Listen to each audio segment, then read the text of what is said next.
how does spirituality play a role in your definition of wealth, and why is it important?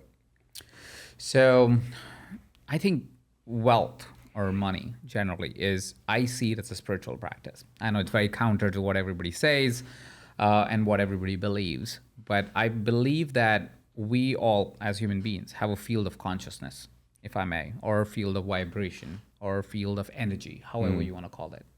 And that field is what really invites whatever will happen in our life. So if your field is clean and it's broad, you can attract whatever you want in your life. Wealth of money, but wealth of also friendships, wealth of relationships, wealth of great intellectual conversations, wealth of whatever that is that you want to attract towards you can be created if you are operating from a large consciousness, and it's a clean consciousness. And you can establish that by two factors. One is thoughts and one is feelings. What does that mean? So there's a gentleman called Dr. David Hawkins. He created something called the scale of consciousness. He said, based on your emotion, the way your emotions can define how conscious or what level of consciousness you will operate from. So emotions like shame, fear, they're the lower level of consciousness. And the consciousness kind of moves up once you start operating from the emotions of love, joy, all of those, right? So the more you can get yourself into the state of feeling love or above, the more your consciousness will expand and will stay clean to attract anything that you want to attract in your life. Also, at the same point in time, it's your thoughts that influence your feelings. Like your feelings also influence your thoughts, but your thoughts mostly are the first trigger, if I may. And your thoughts, most of our thoughts, are a function of our past or our future, right? So it may be yesterday I woke up this way, today I woke up this way, and so these are the thoughts I'm going to have, right? Whatever the thoughts were, they're repeating. I think there was some study that was done, I think by the Harvard Institute or something, where they found that about 80% of all our thoughts are same thoughts as yesterday. So that's our thoughts from the past. It helps us in living our life because we go, I know where the water is. That's your thought. That's your feeling from thought from yesterday because you kept the water there, right? But it is also where today's gonna be hard, right? Oh crap, I have to do that thing. That's also coming from your past because yesterday that was hard means today is gonna be hard, right? Or it's the anxiety from the future. It's like the more we ruminate about tomorrow, will I get that deal? Will that work? Will I get that client? Or whatever the thing is, you keep creating that reality for you in this moment, which is in the future. So you're living almost always in your past or in your future, but nothing really gets created in the past or the future because both of them are arbitrary in a way. Right. Right. And they are both really just stories that you tell. They have nothing to do with the truth. Right. Whatever past you believe it to be is what's the story you will tell. To give you a reference point, all my life, not all, but big part of my life, I used to think that my mother doesn't love me. And the reason was because it's not, in India it's common and it wasn't weird. And now that I think about it, I realize it was just silly of me to think so. But she would hit me sometimes, right? She would hit me and she would so that I study or do whatever she's asking me to do. And so that was the memory I anchored. And I said, she used to hit me. She never hit my brother in front of me. She must not love me, right? So that was the story. Guess what would be a response of a person that has that story? Well, I would never really love and appreciate my mother, first of all, because I'm like, you hit me, you don't love me, why should I love you? And secondly, I would just find it hard to find love in my life because I couldn't love even the person or find love with the person that gave birth to me. Right. Now, the same person was also the person that pawned her jewelry to send me to a conference. She was also the person that would stay awake in the night so I can have hot food. She's also the person, she would make sure that I was always fed well, taken care of, wore clean clothes. She was also the one who was the first person ever to put me on stage. So what's the story you're telling yourself, right? Because every person has both sides of the story happening for them at any given time. It's just which one you're amplifying. Because the moment I recognized, no, my mother loves me so much. Firstly, I could love her more easily. And I could attract as much love in my life because now I feel loved as a human being, right? And so suddenly, now my vibration expanded for love, right? Because I have removed that block of the story or the thought that was governing my everyday behavior just because of one event that I kept telling myself to be the truth, which was not the truth. It was just a story. Same as the future. Every single time you ruminate about, oh, what will happen tomorrow, you're creating a field of experience that is contracting if it is not empowered. But you empower it, which is you expect positive outcomes in your life. Now you're making it empowered, which means it's expanding your field of consciousness. You're now expanded on both sides. You go, my past stories, I only listen to the stories that tell me that I am empowered. I only look at the future as an empowered future. But what I'm really getting to is in this moment, I can elevate my feelings to love or above. And now I'm fully present in this moment because the only moment that truly matters in our life is right now. Now my field of consciousness is really broad, really tight, and it's also really empowered. Anything that you want to create becomes easy. Now, this is very spiritual, right? Very meta a little bit. But if you think about psychologically, to make it real simple, if your emotions were elevated for love or above, if you were always in the moment, really present with who you are with, and you're doing the kindest thing you can, psychologically, you would always be doing good things. And if you'll only do good things, and you wouldn't care about the results that happen tomorrow, because there's no tomorrow really, what you will end up having is whatever you want, right? Because in this moment, you can already experience it. If you want to be abundant right now, if you feel love or above, you can feel abundant in this moment. If in this moment you say, all that matters is right now, I'm sitting with an amazing human being who has created great things and I get to have a conversation with him, I don't care what happens tomorrow. I get to experience abundance in this moment. So the more I empower my current moment, easier wealth becomes. And also, does that tie into like also gratitude? It does. You know, like just like as I hear you say that, I mean, the first thing I think of is operating in a space of being grateful for where you are and not concerned with where you've been or where you're going, but actually living in that space of I'm alive today. I'm here with you now. Yeah. Let's make the most of it. Like, because that's like, I mean, a lot of what you're saying is like what No Days Off is for us. So No Days Off is never taking a day off on you. It's a commitment to becoming your best self. Yeah.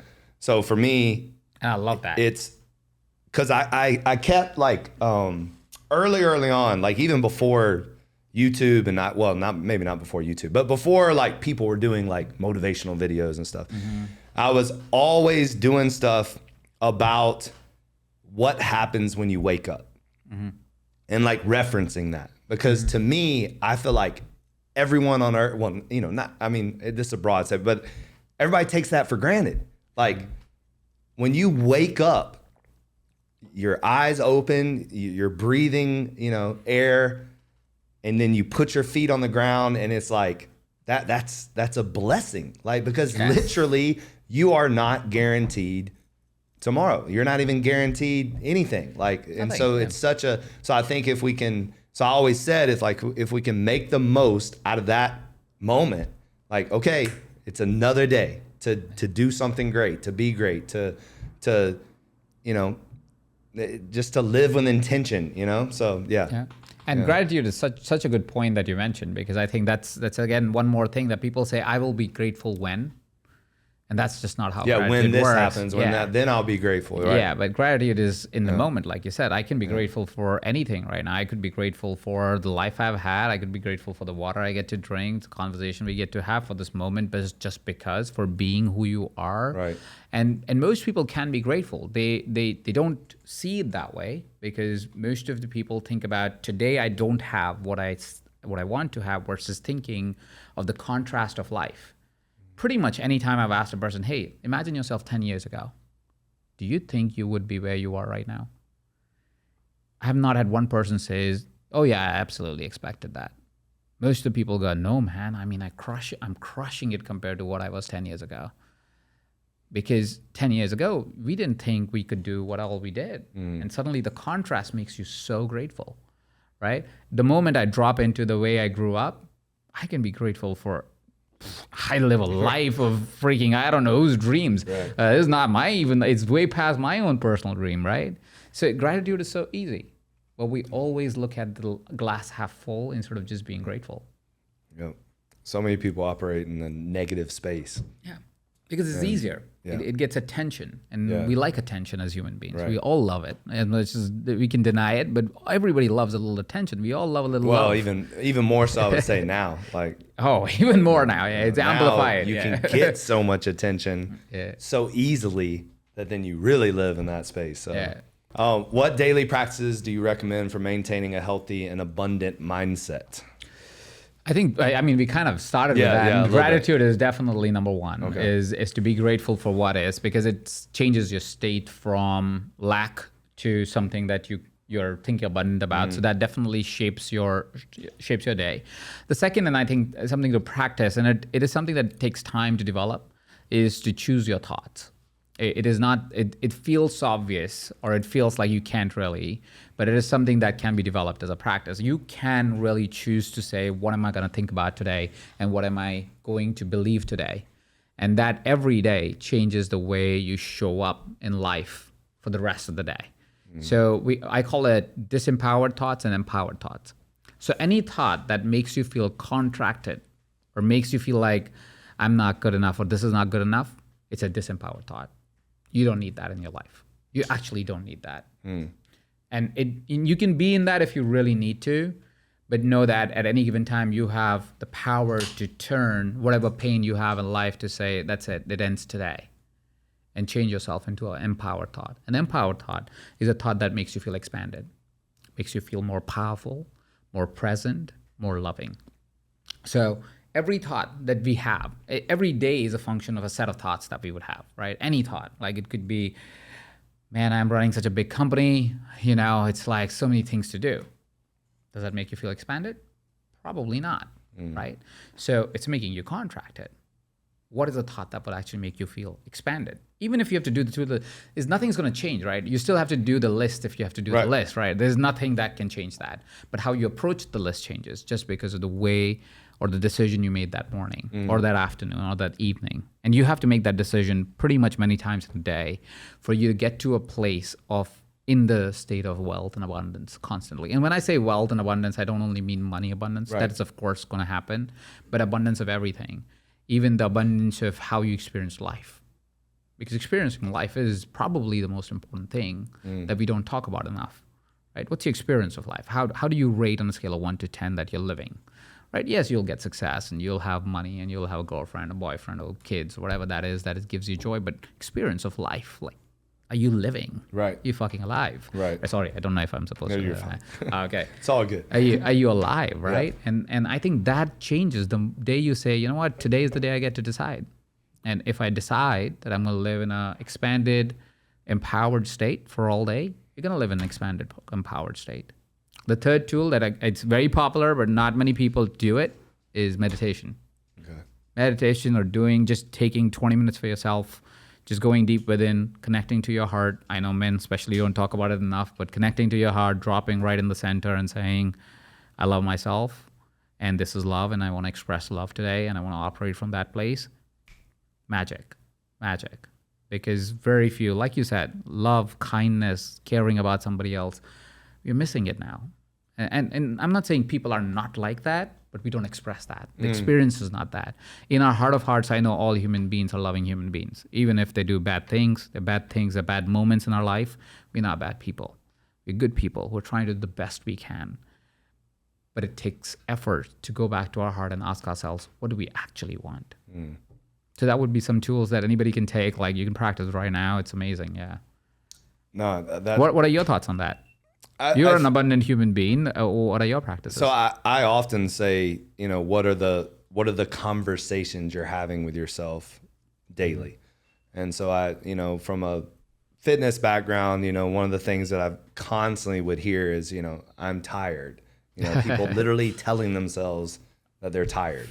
And guess what you're gonna be? And I'm like, and literally saying it out loud. Yeah. And it's like, you got to stop telling yourself what you are, because oftentimes you're saying it like sitting down or you're a little low energy or whatever you're saying it. So that's not going to help. So if you move, and I always say, a lot of times people don't realize that how much movement creates momentum, creates energy, creates just a lot of stuff that can help creates creativity and all this stuff. So I constantly would tell clients, like, stop talking down to yourself, because that's really what you're doing, you know, or saying I'm fat, or, you know, I'm tired, these negative things, like, because you control your thoughts, you know, like, you're not just thinking these things randomly, like, and so you can talk back to yourself. So I say it like we're talking shit to ourselves. You know, it's like when you get in the cold plunge, what's the first thing that happens? It's cold. So your mind's going, it's freezing, it's freezing, it's freezing.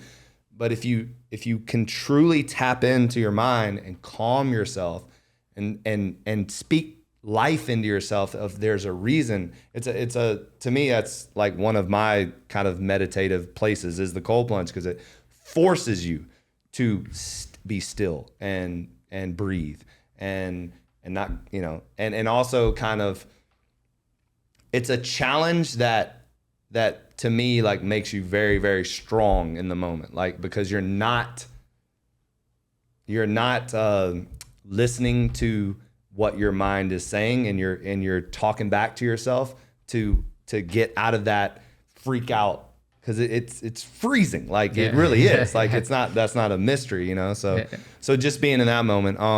So I agree with you on having conversations with yourself and making sure that you're having positive conversations. I call it speaking life to yourself. You know, like, I am great. You know, I'm not tired. I'm gonna be fantastic today. Just like speaking life into yourself, and then also speaking life into others. So little things like looking people in the eye and saying good morning or hello, and just making them feel noticed and appreciated. What it does is it comes back to you, because oftentimes when you say it, they smile, they're surprised. So then they say it, oh, well, good morning, you know, or well, thank you, or, you know, like, little compliments, you know, love your shoes, you know, love what you did with your hair, like, just little stuff like that. Usually it'll come back to you, you know, and it'll make you, you're doing it for them, but it's actually, you're doing it for yourself.